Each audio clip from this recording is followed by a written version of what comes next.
Hey guys, both you now returning starters. Is there an added level of comfort maybe entering your second year, knowing your roles and everything like that?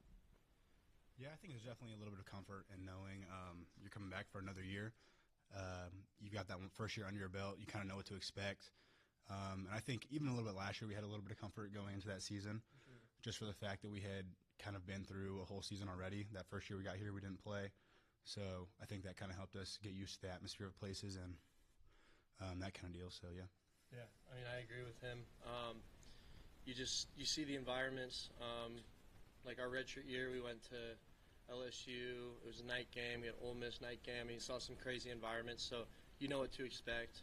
And then obviously last year we were playing, and it was a good year for both of us. So I mean, yeah, you definitely feel more comfortable for sure. And just, I mean, another year of lifting, another year of reps. So all goes under the belt. He's been here since the spring, but first impressions of Scott, and how have you seen him make improvements maybe since the spring coming into now the fall camp? Yeah. I think he's definitely made a lot of improvement coming just from spring. I know at least for us, we both got here in the spring, and it's obviously a little bit different coming from high school, getting in the swing of things at this high of a level, in the way that just our program works, so getting into the routine of that. But he's done a great job at picking that up and carrying over to the fall, and he's improving every day. So it's good to see. Little Cam Little personality about him. What's that like as a freshman, maybe walking around with some swagger as a kicker? I think it's a good thing, but have you guys noticed that? Yeah, he's got a good similar to Cam. Cam knows when to be serious and also knows when to be a little goofy and have some fun. But yeah, he's always in a good mood, always just a happy guy. But it's definitely good to see him being confident, especially since he's so young. But it's good he's confident and not cocky. Yeah, I think that kind of goes for a whole room too. Everybody in our room is kind of, we know when to take it serious and when to have fun with it, and I think that's good for a lot of the new guys, and us especially. We've been here for a while, so keeping everybody loose, and you getting these swing of fall camps, and you get to week 2, week 3, and it starts to take a toll on you. So if you're not having fun with it, then it's kind of tough to keep everybody involved. Ashton, how do you measure getting better as a snapper? Like, do you guys clock the snaps? Is there certain exercises you have to do to be a better snapper? What do you do? Yeah, so there's a lot that goes into it, just behind the scenes. But I would say most important for us is just having a good snap, right? It starts with a snap. So anything you do after the snap doesn't matter if the snap isn't good, right? So when it comes to having a faster snap, maybe we do a lot of core exercises, making sure our core is in shape, a lot of medicine ball slams, things like that. But one thing that we focus on a lot here is our coverage aspect of the game, just because of how important it is and how important it can be to have a good snapper that can go down the field and make a play after they snap it. Just one extra thing you don't have to worry about if you have almost an extra gunner out there, right? So that's very important. High school and junior high, just auditioning people for snapper Right. and stuff. When did you realize it? Was it like that with auditioning? Like, oh, I can snap pretty good, or how did that come about? Yes and no. So about my sophomore year of high school is when I started short snapping. We had a kicker coming out of my class that I grew up with, best friends, and I was just kind of a reliable guy for him. So I started working with him a little bit and just doing short snaps, but we really never had a punt team in high school. So I was actually our punter for a little bit, and then when I decided to go to my community college is when I actually started taking up long snapping my freshman year there. Is when I started taking it super serious. So, yeah. Devin, what about you? Do you clock hang times? Do you have any kind of measurements that you could share? Maybe how you've improved from last year to this year, or checking punts, or any of that kind of stuff? For sure. A lot of it's just, hang time, distance. You want to hit matchers, so you want your hang time to be similar to your distance, so you don't outkick your coverage.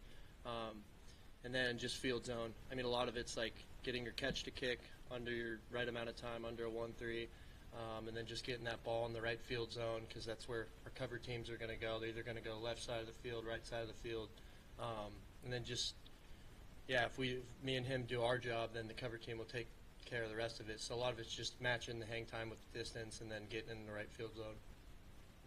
Ashton, having experience as a punter, do you feel like knowing that and your experience there has helped you to develop your chemistry here, or how does that go? I mean, I wouldn't say I was a serious punter in high school by any means, but I think most of our chemistry comes from us. We actually came on our first visit together that first spring, and became roommates from there, and we just hit it off ever since. I think our stories are very similar, coming from smaller schools, and I mean, there's days we come back to the house beat up after a practice and just, hurting, but we kind of went through that together, and that just built our chemistry over the years.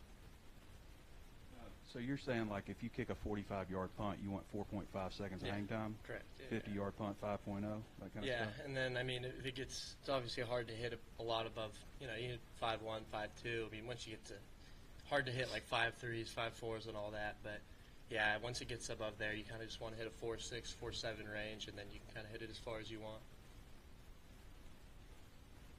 I guess for both of you guys, yesterday we heard from the tight ends that they were go-karting to get closer as a group. So what are some of the activities that the specialists have done to get closer with a few new faces? Oh, man, we're hanging out all the time, just outside, no matter what it is. If we're at somebody's house, we're poker too. A good poker night, we love that. Just getting the guys together and having everybody together away from football, I think, is just important to us in general. Go to dinner sometimes, yeah. Hang out, golf a little bit. He's a good golfer. He's a really good golfer.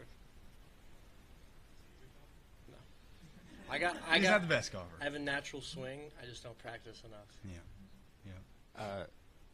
Last year, obviously, you guys went against Cam Shanks, and I don't think he had a return, as Coach Fountain just told us. But do you guys remember what was on the scouting report and preparing for him, and what's it like having him as a teammate now? Yeah. I remember he was like SEC returner. I mean, it wasn't a lot of the teams we played. I mean, all those guys in the SEC are going to be good returners for the most part. But yeah, he was one of the better returners. I mean, we had faced, and the whole goal was try and be an NFL punter, try and be an NFL cover team, and don't let him get any return yards. I mean, that was pretty much the whole goal, was hit the ball high enough so he can't return the ball. But yeah, he's been amazing. He's super quick. He does everything the right way. I mean, head down. He doesn't complain. He's just a great kid to have on the team. Who's the best poker player on the specialists team? He goes I think pretty I back win and the forth. most. Yeah, I Devin. think I have the number. Yeah, Devin has a number, but it's pretty separated all over the place. So going from Isaiah Satania to Cam Shanks this year, what are kind of the similarities and differences in between their game? I say similarities are both they're smaller guys, so just that quick, shifty side-to-side movement is very good, and I think that's kind of something that when we were scouting Cam last year before we played them, we kind of focused a lot on. Like, we knew he was going to be a guy that could gash us if we made mistakes, so trying to go out there and be perfect was what our plan was, and to have him on our side now, we think we can take advantage of that big time when it comes to big-time games. Sure. Yeah, I mean, everything he said, very similar, very quick, very speedy guys. Yeah, obviously they both play receiver too, so they have good hands. But yeah, I think the confidence for both of them back there, they were both very confident players, which I think they both had very good similarities there. Cool.